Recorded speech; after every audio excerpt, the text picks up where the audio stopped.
26 września 1946 roku komunistyczne władze w Polsce odebrały obywatelstwo generałowi Władysławowi Andersowi i 75 innym polskim dowódcom na Zachodzie. Była to polityczna zemsta na tych, którzy nie chcieli wracać do kraju rządzonego przez Moskwę. W dzisiejszym filmie poznacie wstrząsającą historię polskich generałów, którym komuniści odebrali ojczyznę. Jeśli spodoba się Wam mój film, udostępnijcie go znajomym, dajcie łapkę w górę, kliknijcie subskrybuj, a także wesprzyjcie mój kanał, za co z góry dziękuję.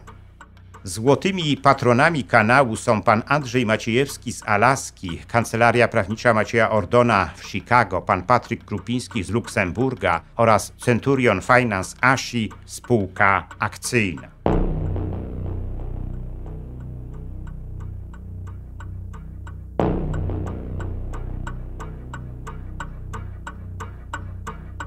Dochodziło południe 26 września 1946 roku. W trakcie trwającego posiedzenia Rady Ministrów przyjęto uchwałę o pozbawieniu polskiego obywatelstwa 75 dowódców i wyższych oficerów byłych polskich sił zbrojnych na Zachodzie, którzy po zakończeniu wojny wstąpili do tworzonego przez brytyjskie władze Polskiego Korpusu Przysposobienia i Rozmieszczenia. Ten korpus podlegał dowództwu brytyjskiej armii i miał pomóc zdemobilizowanym polskim żołnierzom w przystosowaniu się do dalszego życia w Wielkiej Brytanii lub poza jej granicami. Wszyscy z nich zdecydowali się po zakończeniu wojny pozostać na Zachodzie i nie wracać do kraju rządzonego już przez komunistów. Uchwała Rady Ministrów z 26 września 1946 roku objęła wielu znanych i cenionych polskich dowódców. Znaleźli się wśród nich m.in. generałowie Stanisław Maczek, Stanisław Kopański i Antoni Chruściel. Ale o dziwo, na liście, która stanowiła załącznik do procedowanej przez Radę Ministrów uchwały, nie znalazł się generał Władysław Anders. Były dowódca Armii Polskiej w Związku Sowieckim, a potem dowódca II Korpusu Polskiego we Włoszech i Polskich Sił Zbrojnych na Zachodzie. Na pytanie wicepremiera Stanisława Mikołajczyka, dlaczego na liście oficerów, którzy mają zostać pozbawieni polskiego obywatelstwa, nie ma Andersa, minister obrony narodowej generał Michał Rzymierski odparł, że to on sam skreślił nazwisko Andersa, ponieważ nie było go na przekazanej przez stronę brytyjską liście oficerów, którzy mieli wstąpić do Polskiego Korpusu Przysposobienia i Rozmieszczenia. Informację podaną przez Rzymierskiego Mikołajczyk skwitował słowami: wyjdzie więc na to, że główny winowajca nie będzie objęty uchwałą, a inni dobrzy żołnierze poniosą jej konsekwencje. Mikołajczyk chciał zrewanżować się Andersowi za krytykę polityki jego rządu w okresie, gdy był on jego premierem, a zwłaszcza za oskarżenia go o zdradę stanu po tym, jak Mikołajczyk postanowił uznać postanowienia konferencji w Jałcie w sprawie Polski, a potem wejść do stworzonego przez komunistów tymczasowego rządu jedności narodowej. W rezultacie pytania Mikołajczyka Rada Ministrów pospiesznie przyjęła drugą uchwałę, tym razem o pozbawieniu polskiego obywatelstwa generała Andersa.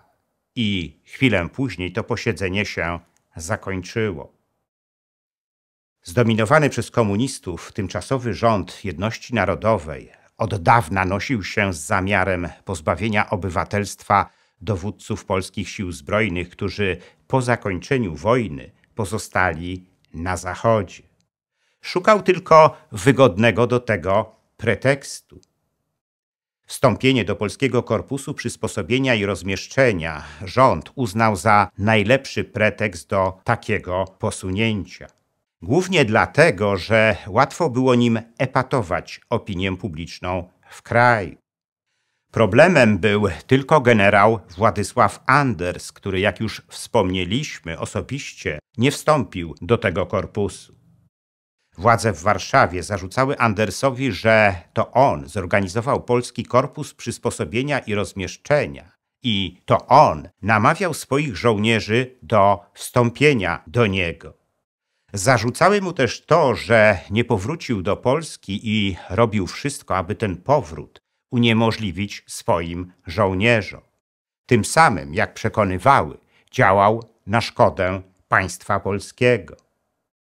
Celem tych wszystkich zarzutów było propagandowe zdyskredytowanie generała Andersa w oczach Polaków i ukaranie go za taką postawę. Ale zarzuty wobec Andersa uderzały w całą polską emigrację powojenną na Zachodzie. Następnego dnia o przyjęciu przez Radę Ministrów uchwały pozbawiającej Andersa i innych polskich dowódców obywatelstwa obszernie relacjonowała prasa krajowa. Rządowa Rzeczpospolita, komentując ją, podkreślała, że pozbawieni obywatelstwa dowódcy dla swoich osobistych i politycznych powodów z najzimniejszą krwią poświęcili wszystkie obywatelskie i ludzkie prawa swoich podkomendnych. Otoczyli też ich niebywałą siecią intryg i kłamstw, izolowali szczelnie od wiadomości z kraju i sprawili, że naturalna u każdego człowieka wola powrotu do domu u nich się załamała. W komentarzu Rzeczpospolitej podkreślono również, że Anders i jego współpracownicy Maczek i Kopański, werbując swoich podkomendnych do służby wojskowej w szeregach armii obcego państwa, zdeptali laury zdobyte przez polskich żołnierzy pod Narwikiem, Tobrukiem, Monte Cassino i Falaise. W podobnym duchu utrzymane były komentarze uchwały w innych krajowych tytułach prasowych. W miesięczniku Polska Zbrojna sugerowano nawet, że Anders i Kopański będą teraz służyć wszystkim, tylko nie Polsce. Są to nowocześni kondotierzy, czyli generałowie do kupienia, którzy nienawidzą Polski, która powstaje, są faszystami z przekonania i nałogu i organizują w naszym kraju dywersję, zasilając bandy w broń, a swoich agentów w pieniądze. Głos Ludu, organ prasowy Polskiej Partii Robotniczej, już w tytule komentował uchwałę buńczucznymi słowami: zdrajcy postawieni poza nawias wspólnoty narodowej. Z kolei Robotnik, organ prasowy Polskiej Partii Socjalistycznej, kwitował całą sprawę tak. Rada Ministrów słusznie zrobiła, ogłaszając swoją uchwałę o generale Andersie.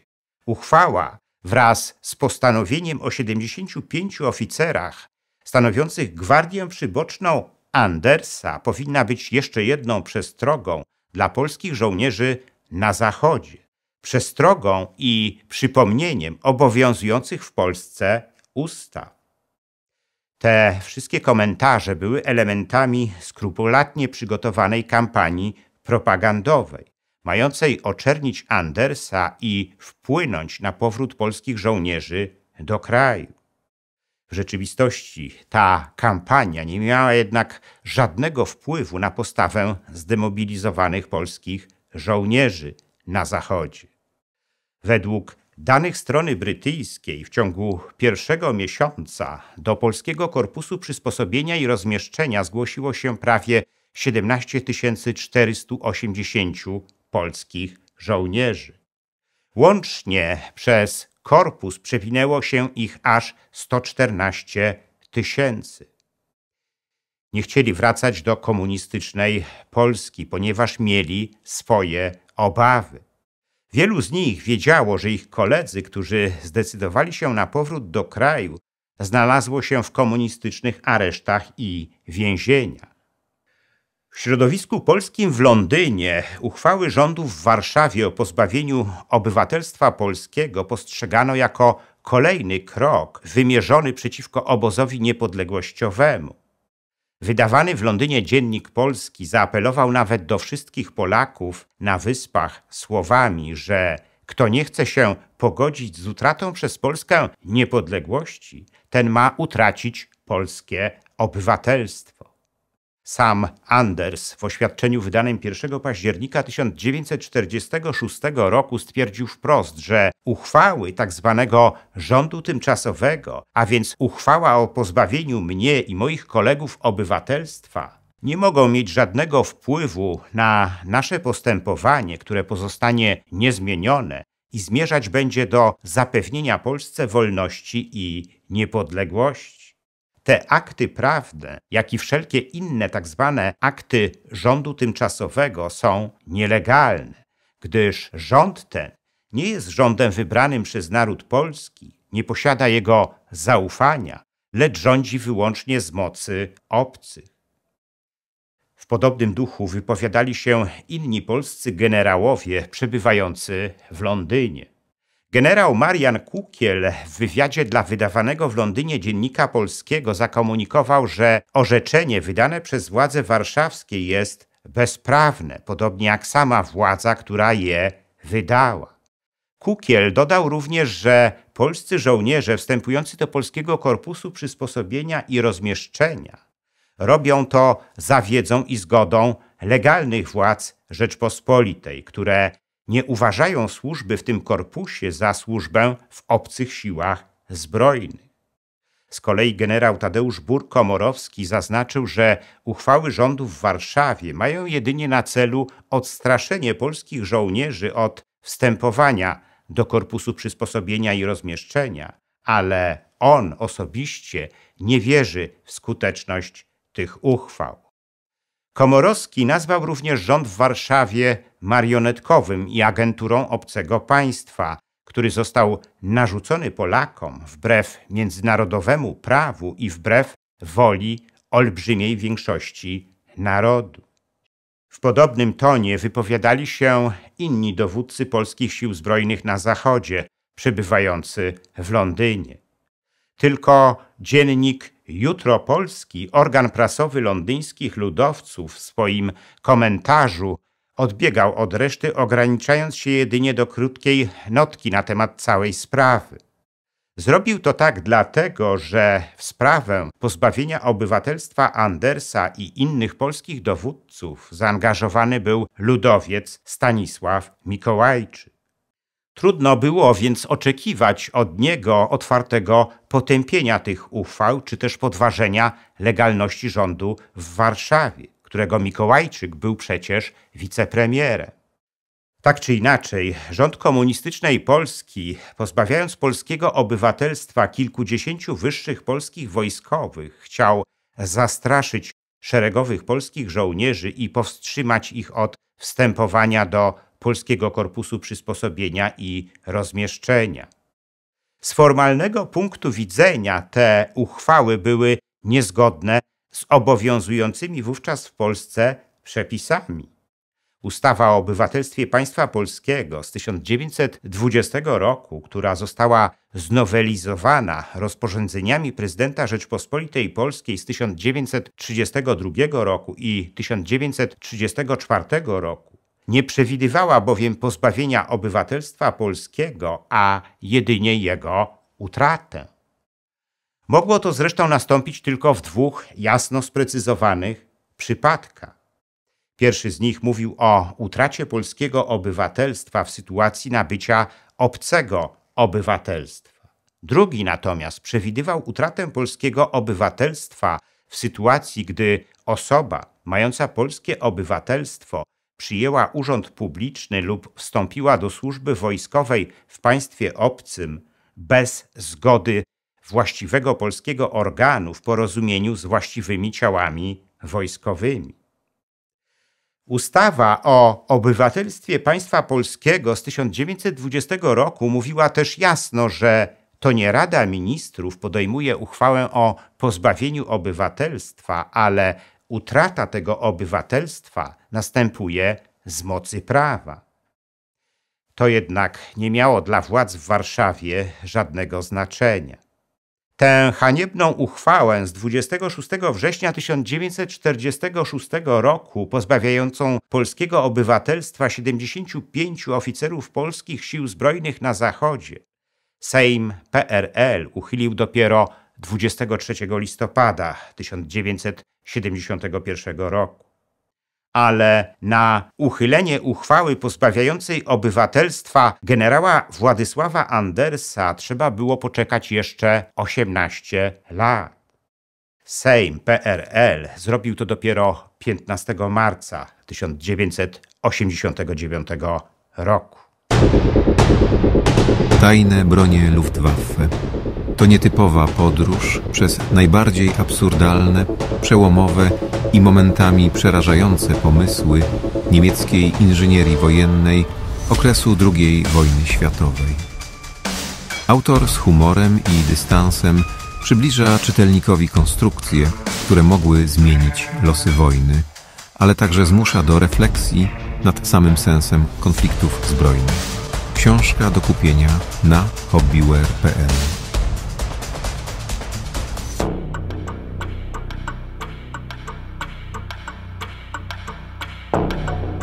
Dziękuję za liczne komentarze moich filmów i wpłaty. W sposób szczególny chciałbym podziękować złotym patronom, którymi są pan Andrzej Maciejewski z Alaski, Kancelaria Prawnicza Macieja Ordona w Chicago, pan Patryk Krupiński z Luksemburga i Centurion Finance ASI spółka akcyjna, a także srebrnym patronom, wśród których są panowie Dariusz Kwoka, Dariusz Wietrzykowski, Arkadiusz Strykowski, Bartosz Filip Cichy, Sebastian Nastarowicz, Zbigniew Foryś oraz Kongres Polonii Kanadyjskiej z okręgu Toronto, Stowarzyszenie Nasza Polonia z Australii i firma informatyczna Sagitum SA.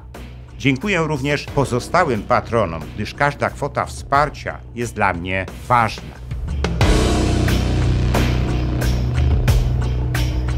Zachęcam wszystkich do wspierania mojego kanału, co pozwoli na jego dalszy rozwój.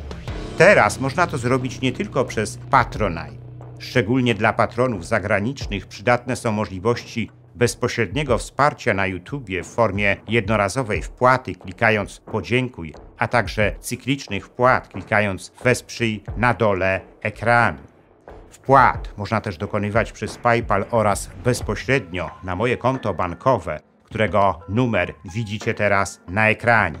Więcej informacji na temat wspierania kanału na różne sposoby znajdziecie w opisie pod filmem.